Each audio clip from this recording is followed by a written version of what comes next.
Hello friends, તો આજે હું તમારી સાથે શેર કરીશ લીલા ચણાની શાકની રેસીપી. લીલા ચણા અત્યારે શિયાળામાં સિઝનમાં છે, તો આપણે તેનું શાક બનાવીશું. તો રેસીપી શરૂ કરીએ. તો એક પેનની અંદર મેં પાણી ગરમ થવા રાખી દીધું છે અને આ મેં 1 કપ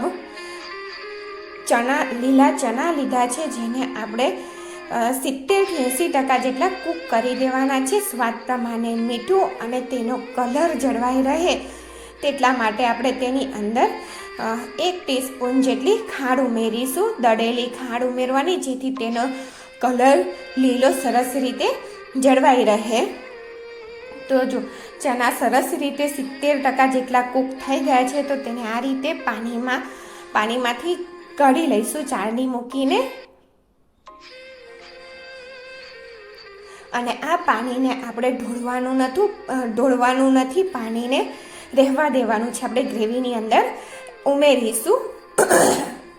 અને અહીંયા કાઠિયાવાડી ટેસ્ટી ચટણી બનાવવા મેં 10 કળી જેટલું લસણ લઈ લીધું છે. લસણ નાની કળી છે એટલે 10 લીધું છે. અને 1 ટીસ્પૂન જેટલું કાશ્મીરી લાલ મરચું અને થોડુંક મીઠું, જેથી આપણી ચટણી એકદમ સરસ રીતે વટાઈ જાય. તો જો ચટણી વટાઈને તૈયાર થઈ ગઈ છે, તો એક મિક્સરનો જાર લીધો છે. તેની અંદર અડધો ઇંચ આદુનો ટુકડો, 1 લીલા મરચાંના ટુકડા કે પછી તીખાશ તમારે જોઈએ તેટલી, અને 1 કપ ડુંગળીના આ રીતના મોટા ટુકડા લીધા છે.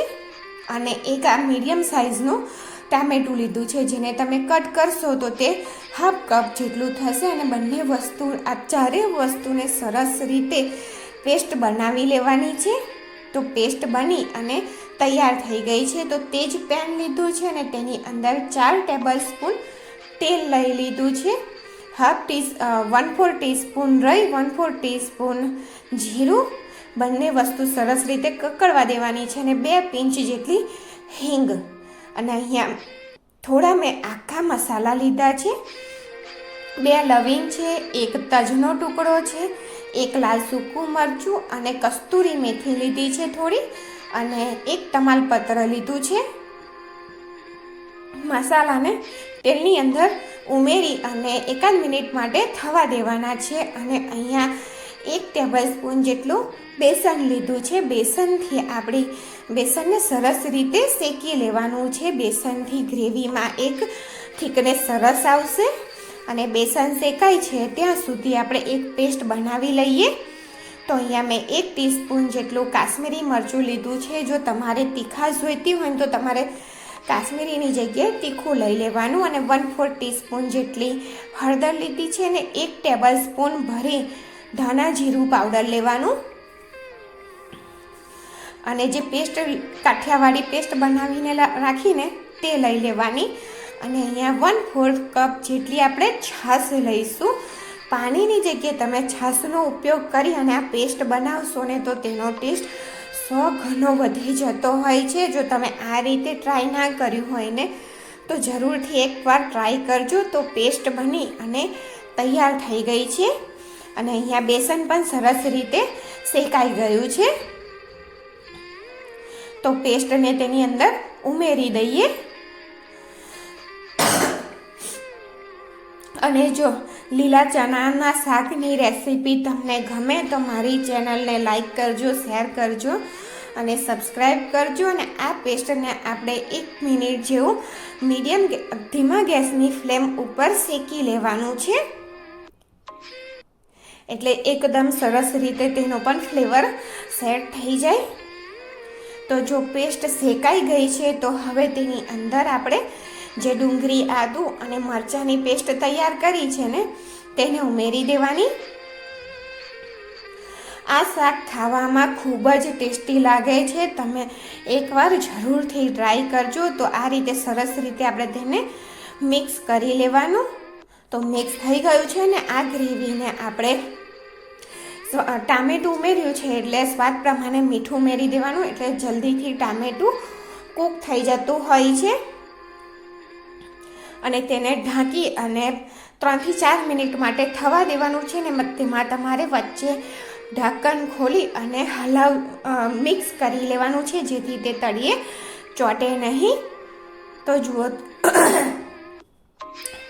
એકવાર મેં મિક્સ કરી લીધું અને ફરીથી ખોલી લઈએ તો તેલ સરસ રીતે છૂટું થઈ ગયું છે. મીન્સ કે આપણી ગ્રેવી એકદમ સરસ રીતે પરફેક્ટ કૂક થઈ ગઈ છે. તો તેની અંદર લીલા ચણા જે આપણે કૂક કરીને રાખ્યા ને તેને ઉમેરી દેવાના છે. સરસ રીતે ઉમેરી અને મિક્સ કરી લેવાના છે.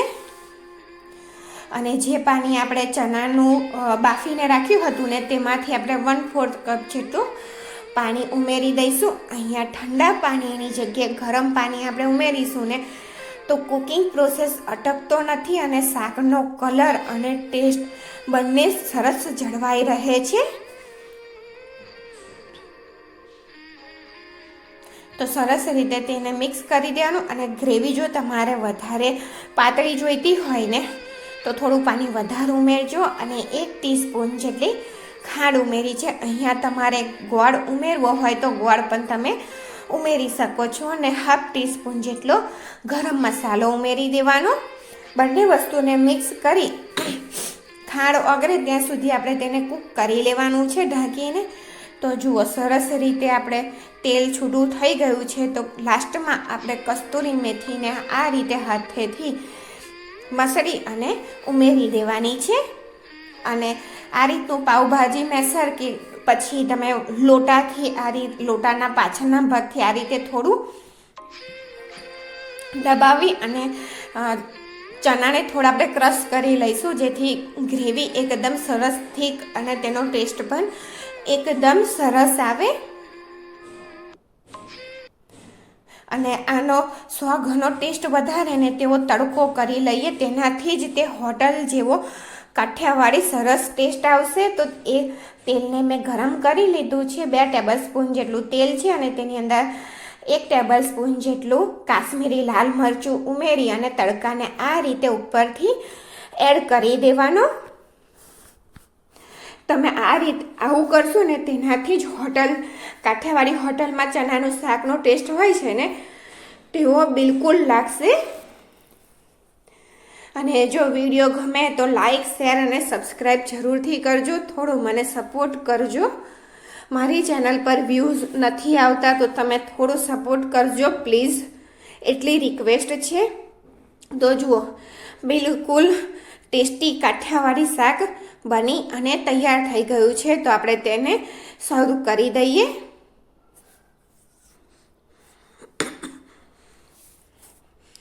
આને તમે બાજરીના રોટલા સાથે ખાશો ને તો પણ તે ખૂબ જ સરસ લાગશે. બાજરીના રોટલાને તમારે મસળી નાખવાનું અને આ શાકને થોડું ઢીલું રાખી અને તેને ઉપરથી રેડીને ખાશો ને તો એકદમ અફલાતુન ટેસ્ટ લાગશે. અહીંયા મેં રોટલી સાથે સર્વ કર્યું છે. તો વિડીયો જોવા બદલ તમારો આભાર.